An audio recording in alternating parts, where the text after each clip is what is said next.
Smart et Réglo, notre rubrique juridique chaque jour pour faire un point avec un avocat, un expert juridique sur des sujets qui vous concernent extrêmement concrètement. Vous êtes salarié, vous êtes chef d'entreprise, il vous concerne. On va parler des tickets restaurants en télétravail. Ça, c'est une question qui nous est souvent posée avec Nathalie Attias. Bonjour Nathalie, ravi de vous revoir. Moi aussi. On avait fait un débat passionnant sur les conseillers juridiques en entreprise il y a quelques semaines, avocate au barreau de Paris et présidente et fondatrice de Mes Accords Collectifs avec un S.com.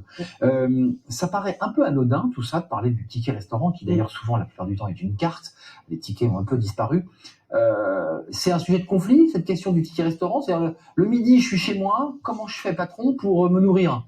Alors, en fait, c'est pas un sujet anodin parce que vous savez que l'année dernière, le gouvernement a augmenté, a doublé le plafond. On est passé à 38, de 19 à 38 euros, qu'il y a une exonération de cotisation sociale sur une partie, donc 5,55 euros par titre en 2020.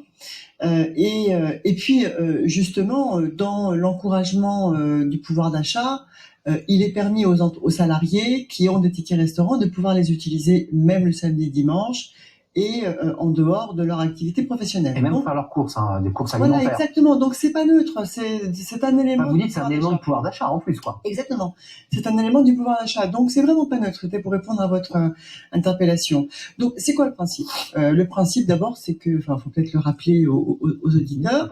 Il n'est pas obligatoire de fournir des tickets restaurants aux salariés. Ce n'est pas obligatoire. Ça, c'est une information. Eh oui. Même quand l'entreprise n'a pas de cantine. Ce qui est obligatoire, c'est de fournir aux salariés des moyens de restauration au-delà de 25 salariés. Et donc, l'entreprise peut avoir un local et elle doit avoir un local et elle doit avoir aussi des moyens pour réchauffer, réserver, frigo, four, micro-ondes, etc. pour réchauffer les aliments. Et une table fermée dans un espace fermé. On est d'accord. C'est ça qui est obligatoire. Donc, le ticket restaurant, c'est plus pratique. Quand une entreprise n'a pas de local pour les salariés, donc elle propose des tickets restaurants. C'est intéressant pour les raisons que je vous ai dit. Il y a une exonération de cotisation. Et puis les salariés, eux, ça les arrange parce qu'ils peuvent aussi en profiter pour nourrir leur famille, faire les courses.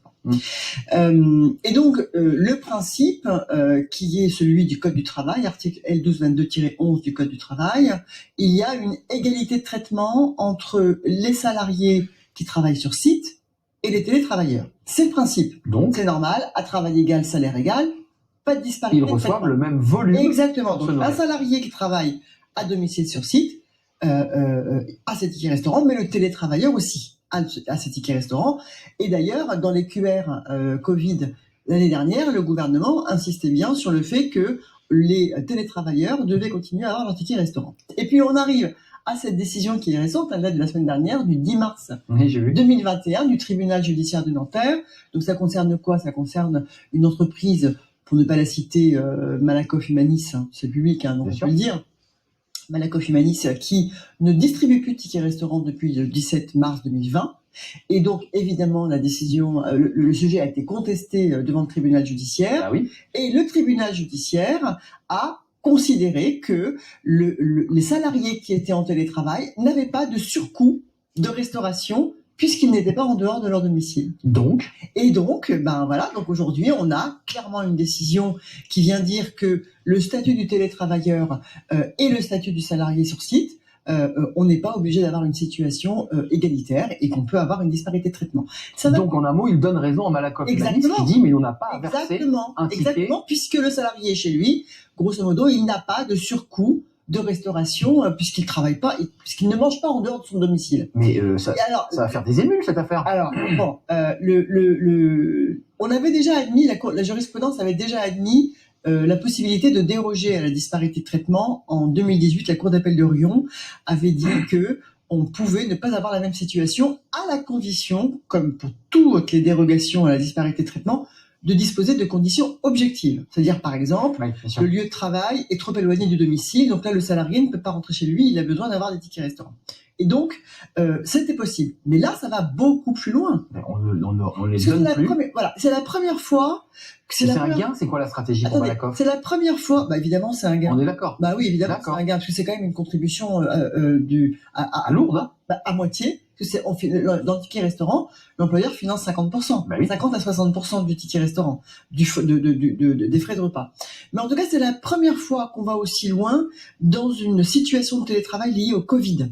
Bah oui, bien sûr. Parce que dans les autres situations, le télétravail, il était volontaire, il était basé sur le volontariat. Là, il est obligatoire. Là, il est imposé. C'est ça, et c'est en ça que cette décision, on attend un petit peu. Vous avez raison, le gouvernement oblige l'entreprise à mettre les salariés en télétravail. Le salarié dit, mais moi, je ne voulais pas y aller. Exactement. Donc, vous me gardez mes droits. Exactement. Ça, c'est la plaidoirie, en tout cas, la défense de ceux qui défendent. Des représentants du personnel. Et là, le tribunal judiciaire a été pour. Donc, on va attendre, parce que c'est une décision d'un tribunal, on va attendre la décision de la Cour d'appel, parce que j'imagine il y a eu un appel. Qu'il y aura un appel, je ne sais pas encore, mais enfin, il y aura forcément un appel. Mais en tout cas, vous voyez bien, Arnaud, on en revient toujours au même sujet. Ce qui est intéressant, c'est que cette décision, elle est contre-productive par rapport à l'année 2020. Vous savez que l'année dernière, il y a eu un accord professionnel pour justement, l'objectif, c'était de rendre le télétravail moins contraignant. Et là, c'est contre-productif. Bien sûr. Donc, on voit bien qu'aujourd'hui, c'est un surcoût pour le salarié. Les entreprises ont vraiment un intérêt à définir le statut du télétravailleur. Et on en revient toujours au même sujet. Il est fortement recommandé de conclure un accord télétravail qui va justement... Dans lequel on inclura tous ces détails. Exactement. D'ailleurs, certains évoquaient ce sujet qui paraît là lui aussi anodin, mais je suis sûr qu'il y aura des conflits. Les salariés aiment souvent prendre un café, puisque d'ailleurs c'est le nom d'une rubrique dans notre émission qui s'appelle la pause café. Le café est souvent gratuit dans les entreprises et certains salariés commencent à se plaindre de ne pas avoir le café. Alors vous imaginez les entreprises de café qui vont venir livrer chez tous les télétravailleurs, c'est impossible. Mais c'est un coût, C'est un coût et certains considèrent qu'il y a un coût mensuel du café, ce qui paraît anodin. Juste avant de nous quitter, Nathalie, c'est un sujet un peu pratico-pratique. L'entreprise verse jusqu'à combien un salarié? On a compris, de 19 à 38. Mais enfin, s'il mange pour 38 € tous les midis, au bout de 5 jours, il a plus de tickets. C'est quoi la somme? Si vous voulez, en fait, l'entreprise définit ce qu'elle veut. Oui, ça va de... Non, il n'y a pas de règle. Il n'y a pas de règle. La seule chose, c'est que l'employeur doit financer 50 à 60% du ticket restaurant. Et il peut tout à fait aller au-delà du montant. Si vous voulez, il peut aller jusqu'à 38 €. Vous vous doutez bien que c'est pas...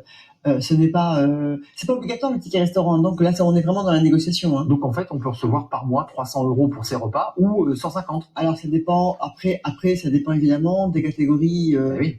Et de la négo, ça peut rentrer dans la négo? Bien sûr. Vous m'assurez combien en repas? Exactement.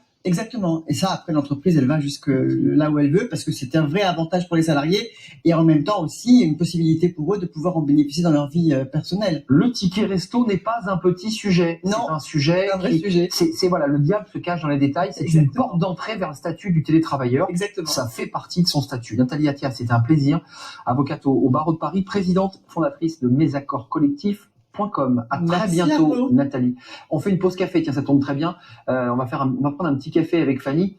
Je sais pas si on va être d'accord, on parle de l'écriture inclusive, ça suscite une polémique incroyable des écritures. Même Nathalie Attias dit, oui, c'est pas simple de faire un courrier en respectant les règles du fameux point médian et de toutes ces règles un peu complexes. On en parle avec Fanny. C'est tout de suite, c'est la pause café.